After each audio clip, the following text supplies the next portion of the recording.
Baik, bismillahirrahmanirrahim. Assalamualaikum warahmatullahi wabarakatuh. Jumpa lagi dengan saya di Abil Maiwa Channel. Jadi teman-teman, channel ini adalah merupakan channel pendidikan tempat kita berbagi tentang aplikasi pendidikan, Microsoft Office, serta tips dan triks komputer. Jadi pada video kali ini Bapak Ibu ya, kembali lagi admin akan mencoba mengupdate informasi terbaru terkait P3K Guru di tahun 2022, yang mana di sini menjelang login ulang ya di SSC-ASN BKN. Baru saja kabar terbaru dari Prof Nunuk bagi 193.954 guru lulus PG terkait potensi mengisi formasi P3K 2022 tentunya di SSC-ASN. Tapi sebelum kita lanjut, bagi rekan-rekan guru yang baru menemukan channel ini, silakan jangan lupa tekan tombol subscribe dan aktifkan lonceng notifikasi agar setiap hari Bapak Ibu bisa mendapatkan informasi-informasi terbaru dari kami. Baik, kita langsung saja Bapak Ibu ya, to the point ke informasinya. Kira-kira bagaimana potensi mengisi formasi P3K 2022 melalui akun SSC-ASN bagi 193.954 guru lulus PG sesuai informasi terbaru dari Prof Nunuk. Kita langsung saja to the point Bapak Ibu guru yang terhormat. Jadi di sini baru saja ya ada informasi dari Prof Nunuk di jpnn.com tentunya. Tapi sebelum itu Bapak Ibu, kita kembali lagi ke mekanisme seleksi P3K Guru tahun 2022. Bahwasanya di tahun 2022 ini akan ada 3 mekanisme penyelesaian 193.000 guru lulus passing grade. Tentunya itu yang akan diutamakan nanti pada saat proses pendaftaran P3K Guru tahun 2022 dibuka di SSC-ASN. Maka yang pertama diselesaikan tentunya adalah guru yang sudah lolos passing grade. Itu sudah ada di Permenpan RB nomor 20 tahun 2022 dan sudah dibahas di beberapa rakor terbaru. Kemudian jika masih tersedia formasi Bapak Ibu, akan dilanjutkan dengan seleksi kesesuaian atau verifikasi untuk THK 2 dan guru honorer negeri masa kerja 3 tahun terdaftar pada data pokok pendidikan.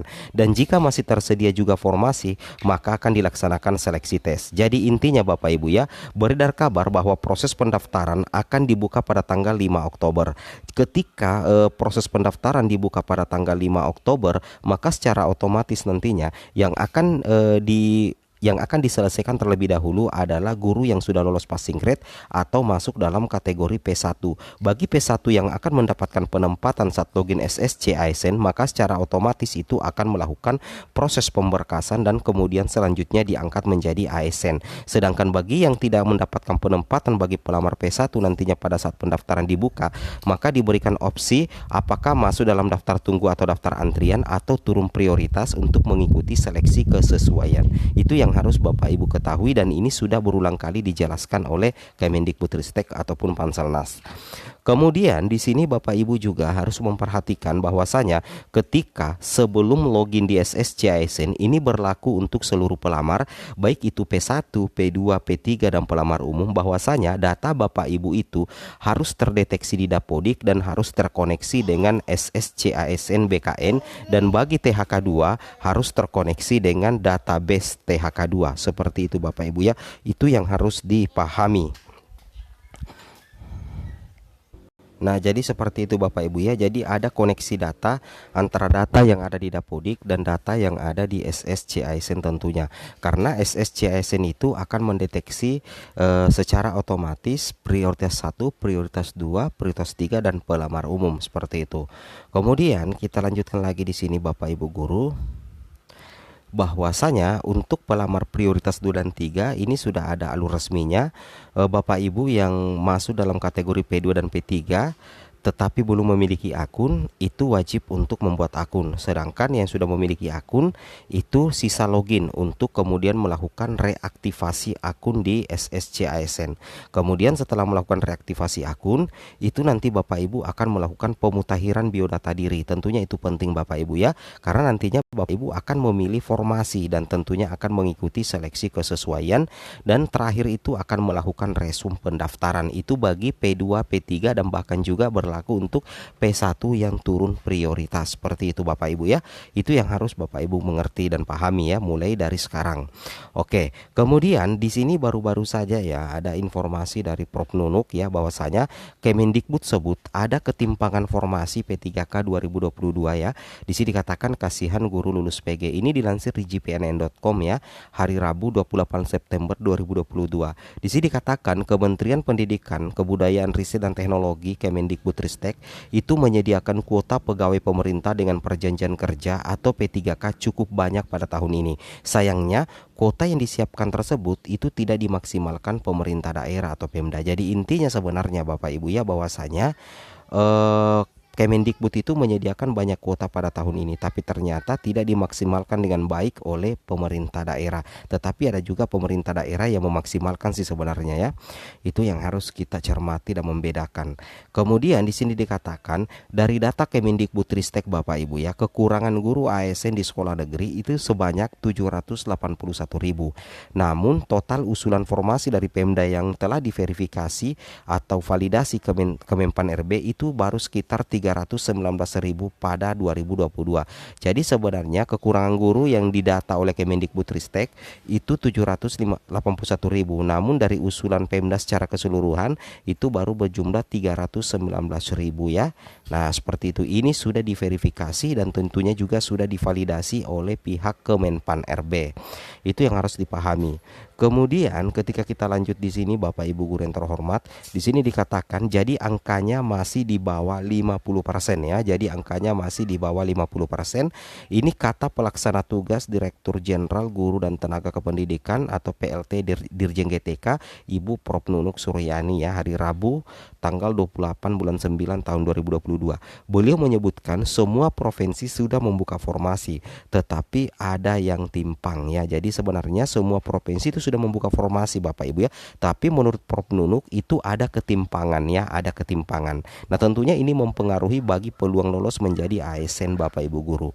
Nah, kemudian di sini dikatakan artinya Pemda yang memiliki banyak guru lulus PG tetapi malah usulan formasinya minim, bahkan ada yang tidak mengusulkan. Dia mencontohkan Kepulauan Riau, Kepri hanya mengusulkan 718 dari total kebutuhan 3064 guru. Ini adalah salah satu contoh daerah Bapak Ibu ya, yang sebenarnya kebutuhan gurunya itu mencapai 3000-an tetapi usulannya hanya 718. Kemudian Jawa Barat mengajukan 3800 dari 26.000 kebutuhan. Nah, ini tentunya mempengaruhi potensi kelulusan bagi lulus PG ya, karena kelulusan guru lulus PG sangat ditentukan oleh ketersediaan kuota formasi dari setiap instansi. Itu yang harus Bapak Ibu mengerti dan pahami ya. Nah, kemudian di sini pengajuan dari daerah berkisar 41% dari semua kebutuhan, kata Nunuk ya. Akibatnya minimnya usulan tersebut, Ibu Prof Nunuk merasa prihatin dengan nasib para guru lulus PG. Di sini dikatakan ya, Bu Nunuk malahan prihatin Bapak Ibu ya. Sekelas Dirjen GTK, PLT Dirjen GTK saja itu prihatin dengan nasib para guru lulus PG. Otomatis mereka tidak bisa diangkat P3K tahun ini, dan kita sudah ketahui bahwa kemungkinan yang diangkat menjadi ASN P3K di tahun ini itu baru berjumlah sekitar 134.022 dari 193.954 formasi di tahun 2022. Nah, itu tentunya menjadi sebuah ketimpangan yang sangat luar biasa bagi Bapak Ibu ya, terkait potensi kelulusan guru lolos PG di tahun ini. Jadi jelas ya, banyak sekali nantinya guru lolos PG yang bakal masuk dalam daftar antrian Bapak Ibu ya. Itu sudah kita ketahui berjumlah sekitar 60 ribuan ya. Dan yang ketika turun prioritas hanya bisa berpotensi diangkat itu sekitar 15 ribuan aja Bapak Ibu ya. Jadi Kemendikbudristek sebenarnya membutuhkan 2,4 juta aparatur sipil negara atau ASN. Sayangnya usulan kebutuhan formasi P3K 2022 itu masih sangat minim. Nah, kemudian di sini dilanjutkan lagi, Kemendikbudristek pun mendorong Pemda mengajukan formasi guru secara optimal. Di satuan pendidikan negeri, angka kebutuhan guru yang dibutuhkan yaitu sekitar 2,4 juta, ungkap Prof Nunuk. Wow, banyak banget Bapak Ibu ya. Ini ya, jadi ada kebutuhan guru dari Kemendikbud itu 2,4 juta sebenarnya ya. Di satuan pendidikan negeri, angka kebutuhan guru yang dibutuhkan 2,4 juta. Ini kata Nunuk ya. Angka tersebut lanjutnya sudah memperhitungkan kebutuhan guru guru agama. Jadi sudah ada rekapan guru agama di sekolah negeri Bapak Ibu guru sekalian ya. Nah, jadi Bapak Ibu bisa menilai sendiri bagaimana potensi kelulusan guru lulus PG sebenarnya ya. Dalam menutupi kebutuhan tersebut, saat ini telah tersedia 1,3 juta guru ASN baik PNS maupun P3K, dan serta dengan mempertimbangkan sumber individu lain seperti guru DPK, guru yang telah lulus PG seleksi 2021, juga lulusan pendidikan profesi guru prajabatan. Nah, mudah-mudahan saja ada solusi terbaik dari Kemendikbud ya, agar bisa memfasilitasi 193.954 guru lulus PG agar mempunyai peluang ya minimal 1, 2, 3 tahun ke depan untuk diangkat menjadi ASN. Kita tunggu saja gebrakan dari pemerintah Bapak Ibu ya untuk kesejahteraan guru-guru. Oke, assalamualaikum warahmatullahi wabarakatuh.